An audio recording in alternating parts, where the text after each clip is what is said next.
सोचिए अगर आपको सबसे बड़ी सुरक्षा एजेंसी डीआरडीओ या फिर आईएफएफसीओ जैसे संस्थानों में काम करने का मौका मिले, तो क्या आप जानना चाहेंगे कि वहाँ की कमान किसके हाथ में होती है? का वीडियो सिर्फ रटने के लिए नहीं है बल्कि याद रखने के लिए भी है, क्योंकि हम लाए हैं 15 ऐसे इंपॉर्टेंट अपॉइंटमेंट्स के क्वेश्चन जो देश और दुनिया के सबसे अहम मुद्दों से जुड़े हैं और जिसका असर सभी कॉम्पिटिटिव एग्जाम में देखने के लिए मिलता है। तो क्या आप सब रेडी हैं? चलिए हम शुरू करते हैं अपने अपॉइंटमेंट्स के क्वेश्चन, जिसमें कि बहुत ही इंपॉर्टेंट ये टॉपिक है। पिछले वीडियो में हमने मंत्रिमंडल के बारे में देखा था और याद भी किए थे। इसके बाद हम नेशनल एंड इंटरनेशनल में जो अपॉइंटमेंट्स हुई हैं इंपॉर्टेंट, उन्हें हम आज की इस वीडियो में देखेंगे। तो चलिए वीडियो को शुरू करते हैं। सबसे पहला हमारे यहाँ पर क्वेश्चन है, आप अपना जवाब कमेंट बॉक्स में हमें जरूर बताएं। तो पहला क्वेश्चन है यहाँ पर कि संयुक्त राष्ट्र के महासचिव कौन है? संयुक्त राष्ट्र, इसकी फुल फॉर्म होती है यूनाइटेड नेशन, इसे शॉर्ट में यूएन कहा जाता है। तो यूएन के महासचिव कौन है? तो ये है एंटोनियो गुटेरेस। यूएन का कार्य क्या होता है? यूएन इंटरनेशनल लेवल पर जो कानून बनाता है, तो उसकी जिम्मेदारी होती है यूएन की, सबके लिए कानून बनाता है और देखता है। जैसे अभी पाकिस्तान और भारत के बीच लड़ाई हुआ था, तो ये बात यूएन तक पहुंच गई थी और ये यूएन दोनों देशों को शांति बनाए रखने के लिए भी एक कहता है। तो यूएन का कार्य होता है, ये की फुल फॉर्म होती है यूनाइटेड नेशन। इसके जो महासचिव हैं एंटोनियो गुटेरेस हैं। इसके बाद देखते हैं अगला क्वेश्चन है हमारा कि रेलवे बोर्ड के नए अध्यक्ष कौन बने? Who has become the new chairman of railway board? Railway board के अध्यक्ष कौन बने? तो ये हैं सतीश कुमार, ऑप्शन ए। जो सतीश कुमार जो रेलवे बोर्ड के अध्यक्ष बने, ये आपको याद रखना है। जब भी आप रेलवे बोर्ड को देखें तो आपको याद आया कि सतीश कुमार ये अध्यक्ष हैं इस अभी फिलहाल। तो राइट आंसर हो जाएगा ऑप्शन ए। इसके बाद देखते हैं नेक्स्ट क्वेश्चन। अगला क्वेश्चन है कि डीआरडीओ के नए अध्यक्ष कौन है? Who is the new chairman of defence research and development organisation? DRDO. DRDO full form आप देख लीजिए, डीआरडीओ। यहाँ पर आप देख लीजिए कि डीआरडीओ से defence research development and organisation, इसकी फुल फॉर्म होती है। ये डिफेंस के अंदर काफ़ी अपने जहाज़ देती है और ये डिफेंस के लिए काफ़ी अपने प्रोडक्ट देती है, जैसे जहाज़ हो गया और भी चीज़ें होती हैं जो डीआरडीओ बनाती है, एरोप्लेन वगैरह। ये सारे काम होते हैं डीआरडीओ का और ये सुरक्षा के बेसिस पे अच्छा काम करती है। तो इसके कौन है नए अध्यक्ष कौन है? तो डीआरडीओ के नए अध्यक्ष समीर वी कामत। समीर वी कामत है जो डीआरडीओ के नए अध्यक्ष है। तो राइट आंसर हो जाएगा ऑप्शन डी। इसके बाद देखते हैं अगला क्वेश्चन। अगला क्वेश्चन है कि WHO के नए अध्यक्ष किसे नियुक्त किया गया है? Who has been appointed as a president of world health organisation? पहले तो आप समझ लीजिए कि WHO के जो फुल फॉर्म है वो क्या होती है? World health organisation. International level पर जो भी बीमारियां आती हैं उनको कंट्रोल करने का कार्य होता है WHO का, गाइडलाइंस जारी करने का कार्य होता है।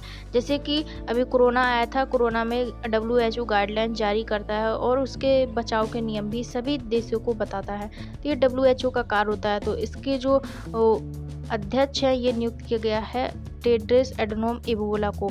राइट आंसर हो जाएगा ऑप्शन बी। ये आपको याद रखना है।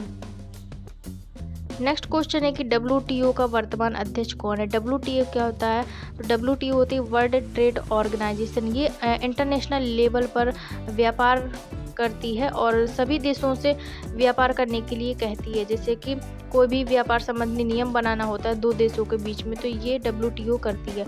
तो इनके जो अध्यक्ष है वह होते हैं नकोजी अकोजी इवला। राइट आंसर हो जाएगा ऑप्शन बी। और इसका भी मुख्यालय है वह न्यूयॉर्क में, ये भी आपको याद रखना है। राइट आंसर हो जाएगा ऑप्शन बी। इसके बाद देखते हैं अगला क्वेश्चन। नेक्स्ट क्वेश्चन है कि RBI के 26 नंबर के गवर्नर है जो किसे नियुक्त किया गया है? RBI है, RBI की फुल फॉर्म होती है reserve bank of India. RBI वह बैंक संस्था है जो सबसे बड़ी होती है और RBI के नीचे सारे बैंकों का कंट्रोल होता है। तो इसका राइट आंसर हो जाएगा ऑप्शन ए, संजय मल्होत्रा। संजय मल्होत्रा हैं जो हैं RBI के 26 नंबर के गवर्नर। इसके पहले 25 नंबर के गवर्नर थे शक्तिकांत दास। तो अब ये हो गए संजय मल्होत्रा और आपको ये याद रखना है। तो RBI के गवर्नर आपको याद हो जाएगा। इसके बाद देखते हैं next question.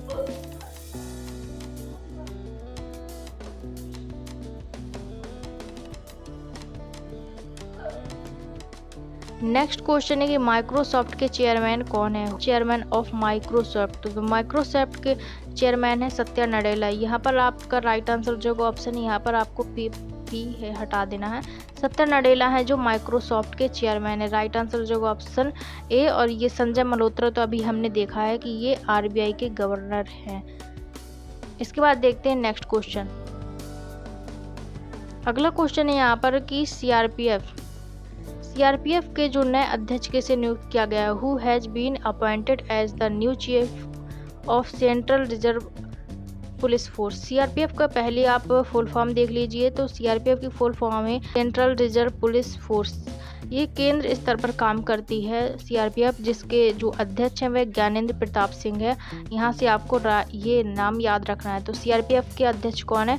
Gyanendra Pratap Singh. Right answer हो जाएगा ऑप्शन बी। इसके बाद देखते हैं अगला क्वेश्चन। नेक्स्ट क्वेश्चन है कि आईएमएफ के नए अध्यक्ष के रूप में किसे नियुक्त किया गया है? Who has been appointed as the chairman of the international monetary fund. तो आईएमएफ की फुल फॉर्म होती है इंटरनेशनल मॉनेटरी फंड। और आईएमएफ का कार्य होता है कि इंटरनेशनल लेवल पर लोन देना। ये सभी को लोन देता है। कोई भी देश कमज़ोर होता है तो इंटरनेशनल लेवल पर लोन देता है, जैसे पाकिस्तान को दिया था और सभी देशों को देता है। तो यहाँ पर इसका राइट आंसर हो जाएगा, इनके आईएमएफ के हैं क्रिस्टालिना जॉर्जिवा। राइट आंसर हो जाएगा ऑप्शन ए। आईएमएफ के अध्यक्ष है क्रिस्टालिना जॉर्जिवा। ये आपको याद रखना है। इसके बाद देखते हैं अगला क्वेश्चन। नेक्स्ट क्वेश्चन है यहाँ पर कि एसबीआई के नए अध्यक्ष किसे नियुक्त किया गया? Who has been appointed as the new chairman of state bank of India. यहाँ पर एसबीआई की फुल फॉर्म है यहाँ पर स्टेट बैंक ऑफ इंडिया। अध्यक्ष है वह हैं सेट्टी। तो राइट आंसर हो जाएगा ऑप्शन है चल्ला श्रीनिवास सेट्टी। तो आप यहाँ से याद कर सकते हैं सेट्टी। एस से एसबीआई, एस से आप याद रख सकते हैं सेट्टी। तो राइट आंसर हो जाएगा ऑप्शन ए। इसके बाद देखते हैं नेक्स्ट क्वेश्चन। अगला क्वेश्चन है कि इंडियन स्टील एसोसिएशन आईएसए के नए अध्यक्ष कौन बने हैं? इंडियन स्टील एसोसिएशन के नए अध्यक्ष कौन है? तो राइट आंसर हो जाएगा ऑप्शन ए। नवीन जिंदल है जो स्टील एसोसिएशन के अध्यक्ष बने। इसके बाद देखते हैं नेक्स्ट क्वेश्चन। नेक्स्ट क्वेश्चन है कि भाभा परमाणु अनुसंधान बार के 14 नंबर के निदेशक कौन बने हैं? तो इसका राइट आंसर हो जाएगा ऑप्शन ए। विवेक भसीन। वहाँ से भाभा परमाणु आप याद रख सकते हैं, यहाँ से आप रख सकते हैं भसीन। तो विवेक भसीन है जो 14वें नंबर के बने हैं परमाणु अनुसंधान केंद्र के अध्यक्ष। तो राइट आंसर हो जाएगा ऑप्शन ए। अगला क्वेश्चन है कि भारत के नए वायुसेना प्रमुख कौन है? भारत के वायुसेना who has been the new air force chief of India. तो राइट आंसर हो जाएगा ऑप्शन ए। अमरप्रीत सिंह है जो वायुसेना के अध्यक्ष। ये आपको याद रखना है। इसके बाद देखते हैं अगला क्वेश्चन। नेक्स्ट क्वेश्चन है कि भारतीय प्रतिस्पर्धा आयोग सीसीआई की पहली महिला अध्यक्ष कौन बनी है? Who has become first women chairperson of the competition commission of India. तो ये राइट आंसर हो जाएगा रवनीत कौर है जो ऑप्शन सी है। रवनीत कौर है जो सीसीआई की पहली महिला अध्यक्ष बनी है। राइट आंसर हो जाएगा ऑप्शन सी। और यहाँ पर आप इमेज भी देख सकते हैं। इसके बाद देखते हैं नेक्स्ट क्वेश्चन। हो सकता है कि ये वीडियो में आपको एक बार में नहीं याद हो पाए, आप इसे 2-3 बार देखेंगे तो आपको इजीली याद हो जाएगा। और आपने यदि फेयर नहीं बनाई है तो आप अपने नोट्स ज़रूर बना लें। ये सारे क्वेश्चन उस नोट्स में ऐड कर ले जिससे कि आने वाले एग्जाम में आप तुरंत आप रीडिंग कर सकें। इसके बाद देखते हैं हम 16 नंबर के क्वेश्चन। परमाणु ऊर्जा आयोग के नए अध्यक्ष कौन बने हैं? परमाणु ऊर्जा आयोग के नए अध्यक्ष, यहाँ पर इस क्वेश्चन का राइट आंसर हो जाएगा अजीत कुमार मोहंती। ऑप्शन सी अजीत कुमार मोहंती है जो यहाँ पर परमाणु ऊर्जा आयोग के नए अध्यक्ष बने हैं। इसके बाद देखते हैं अगला क्वेश्चन। नेक्स्ट क्वेश्चन है कि इंडियन फार्मर्स फर्टिलाइजर कोऑपरेटिव के नए अध्यक्ष के रूप में किसे नियुक्त किया गया? IFFCO। इसके अध्यक्ष किसे बनाया गया है? तो राइट आंसर हो जाएगा यहाँ पर दिलीप संघानिया है जो IFFCO के नए अध्यक्ष के रूप में नियुक्त हुए हैं। इसके बाद देखते हैं अगला क्वेश्चन। इसके बाद देखते हैं नेक्स्ट क्वेश्चन यहाँ पर कि वर्तमान में नीति आयोग के CEO कौन है? Who has the current CEO of NITI Aayog. तो नीति आयोग के जो अध्यक्ष होते हैं वह प्रधानमंत्री होते हैं, नीति आयोग को के अध्यक्ष। और यहाँ पर जो सीईओ हैं, ये सीईओ है बी.आर. सुब्रमण्यम। बी.आर. सुब्रमण्यम है जो नीति आयोग के सीईओ हैं, ये आपको याद रखना। और ये सुमन बेरी हैं जो ये उपाध्यक्ष है, नीति आयोग के उपाध्यक्ष, ये आपको भी याद रखना है। तो यहाँ पर सीईओ कौन हो जाएंगे, सुब्रमण्यम, और उपाध्यक्ष कौन हो जाएंगी, सुमन बेरी, ये आपको याद रखना है। इसके बाद देखते हैं नेक्स्ट क्वेश्चन।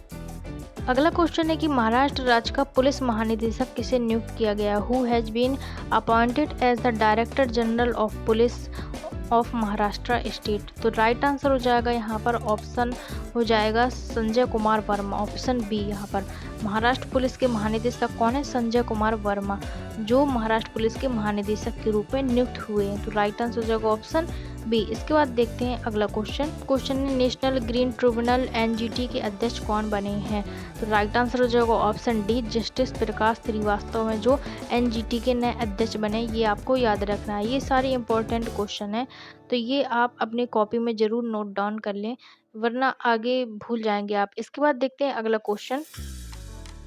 भारतीय राष्ट्रीय राइफल संघ एनआरआई के अध्यक्ष कौन बने हैं। तो राइफल संघ के अध्यक्ष बने हैं कलिकेश नारायण देव, ये राइट आंसर हो जाएगा ऑप्शन बी। ये आपको याद रखना है, कलिकेश नारायण सिंह है जो एनआरआई के अध्यक्ष के रूप में चुने गए हैं। इसके बाद देखते हैं नेक्स्ट क्वेश्चन है वायुसेना के उप प्रमुख के रूप में किसे नियुक्त किया गया है। तो यहाँ पर हम पहले अभी पीछे क्वेश्चन में पढ़कर आए हैं कि जो वायुसेना के प्रमुख थे अमरप्रीत सिंह। अभी हमने पीछे पढ़ा है, अमरप्रीत सिंह है जो अध्यक्ष के रूप में नियुक्त हुए हैं वायुसेना का, और उप प्रमुख है तो उप प्रमुख नियुक्त हुए हैं यहाँ पर एसपी धारक है जो उप प्रमुख नियुक्त हुए हैं। तो ये आपको याद रखना है, एसपी धारक जो उप प्रमुख है, और अमनप्रीत सिंह है जो वहाँ पर प्रमुख के रूप में है, मतलब अध्यक्ष के रूप में। इसके बाद देखते हैं अगला क्वेश्चन। नेक्स्ट क्वेश्चन है सरदार वल्लभ भाई पटेल राष्ट्रीय पुलिस अकादमी के प्रमुख कौन बने हैं। राष्ट्रीय जो वल्लभ भाई पटेल की पुलिस अकादमी है उनके प्रमुख कौन बने हैं। तो यहाँ पर राइट आंसर हो जाएगा अमित गर्ग, ऑप्शन ए। अमित गर्ग हैं जो सरदार वल्लभ भाई पटेल राष्ट्रीय पुलिस अकादमी के प्रमुख के रूप में चुने गए हैं। इसके बाद देखते हैं नेक्स्ट क्वेश्चन। अगला क्वेश्चन है कि राष्ट्रीय अपराध रिकॉर्ड ब्यूरो एनसीआरबी के प्रमुख कौन बने। तो एनसीआरबी के प्रमुख बने हैं आलोक रंजन है जो एनसीआरबी के प्रमुख बने हैं, ये आपको याद रखना है। राइट आंसर हो जाएगा ऑप्शन बी। इसके बाद देखते हैं अगला क्वेश्चन। नेक्स्ट क्वेश्चन है कि भारतीय दूरसंचार नियामक प्राधिकरण टीआरआई के नए सचिव के रूप में किसे नियुक्त किया गया है। इनके जो नए सचिव बने हैं वह Atul Kumar Chaudhary, right answer option C. ये आपको याद रखना है, इंपॉर्टेंट है। इसके बाद देखते हैं नेक्स्ट क्वेश्चन। अगला क्वेश्चन है कि केंद्र सरकार के 16वें वित्त आयोग के अध्यक्ष किसे नियुक्त किया गया। 16 नंबर के वित्त आयोग अध्यक्ष हैं, तो ये किसे नियुक्त किया गया है। तो राइट आंसर हो जाएगा option B, doctor Arvind Panagariya है जिसे नियुक्त किया गया है 16वें वित्त आयोग के अध्यक्ष, ये आपको याद रखना है। और यहाँ पर हमने देखा था बी.आर. सुब्रमण्यम वे नीति आयोग के सीईओ थे, यहाँ से आपको ये याद रखना है। इसके बाद देखते हैं नेक्स्ट क्वेश्चन। अगला क्वेश्चन है कि केंद्र सरकार ने भारत तिब्बत सीमा पुलिस आईटीबीपी का नया महानिदेशक किसे नियुक्त किया गया है। तो आईटीबीपी के जो महानिदेशक हैं वह है राहुल रसगोत्रा, ये आपको याद रखना है कि आईटीबीपी के नए महानिदेशक हैं राहुल रसगोत्रा। इसके बाद देखते हैं अगला क्वेश्चन। नेक्स्ट क्वेश्चन है कि भारत के वर्तमान में महान्यायवादी कौन है। भारत के वर्तमान में महान्यायवादी कौन है, who is the present attorney general of India. तो राइट आंसर हो जाएगा ऑप्शन ए, आर वेंकटरमणि। तो ये है महान्यायवादी अटॉर्नी जनरल। और हम अभी पीछे पढ़ कर आए हैं सीएजी थे हमारे संजय मूर्ति, ये आपको याद रखना है। और आपको ये याद रखना है कि महान्यायवादी अटॉर्नी जनरल कौन है, तो ये आपको याद रखना है आर वेंकटरमणि। इसके बाद देखते हैं अगला क्वेश्चन। नेक्स्ट क्वेश्चन है कि इंडियन ऑयल के नए चेयरमैन कौन बने? Who has become the new chairman of Indian oil? Indian oil के नए चेयरमैन किसे नियुक्त किया गया है? तो राइट आंसर हो जाएगा उसमें ऑप्शन ए, अरविंदर सिंह साहनी है जिन्हें इंडियन ऑयल के चेयरमैन के रूप में नियुक्त किया गया है। इसके बाद देखते हैं अगला क्वेश्चन। नेक्स्ट क्वेश्चन है कि भारतीय स्टेट के नए अध्यक्ष के रूप में किसे नियुक्त किया गया है? तो ये हम अभी पढ़ कर आए हैं, ऐसे हमने देखा था SBI ऐसे सेठी। राइट आंसर हो जाएगा ऑप्शन ए। इसके बाद देखते हैं नेक्स्ट क्वेश्चन है कि 2024 में तीसरी बार भारत के राष्ट्रीय सुरक्षा सलाहकार के रूप में किसे नियुक्त किया गया है? तो ये भाई सुरक्षा सलाहकार है वह है हमारे अजीत डोभाल, जो लगातार तीसरी बार नियुक्त हुए हैं अजीत डोभाल। तो ये आपको नहीं भूलना चाहिए, ये आपको याद रखना। अजीत डोभाल हैं जो हमारे सुरक्षा सलाहकार हैं, NSA राष्ट्रीय सुरक्षा सलाहकार। इसके बाद देखते हैं अगला क्वेश्चन। 2024 में भारत के नौसेना प्रमुख के रूप में किसे नियुक्त किया गया था? तो यहाँ पर हमने अभी देखा था वायुसेना प्रमुख थे अमरप्रीत सिंह। इसके बाद हमने देखा उप प्रमुख के रूप में उप प्रमुख हमारे थे SP धारकर। इसके बाद देख रहे हैं हम नौसेना प्रमुख है हमारे दिनेश कुमार त्रिपाठी। ये आपको याद रखना है, दिनेश कुमार त्रिपाठी जो नौसेना के प्रमुख है। ये जितने भी सेना है हमारी, थल हो, वायु हो या फिर नौसेना हो, ये इनके सभी के प्रमुख पूछे जाते हैं, तो ये आपको सभी याद रखने पड़ेंगे। यहाँ पर नेक्स्ट क्वेश्चन है किसे डाक विभाग का सचिव नियुक्त किया गया है? Who has been appointed as the secretary of the department of posts? तो डाक विभाग का सचिव किसे नियुक्त किया गया है? तो डाक विभाग का सचिव नियुक्त किया गया है वंदिता कौल को। वंदिता कौल हैं जिन्हें डाक विभाग का सचिव नियुक्त किया गया है। इसके बाद देखते हैं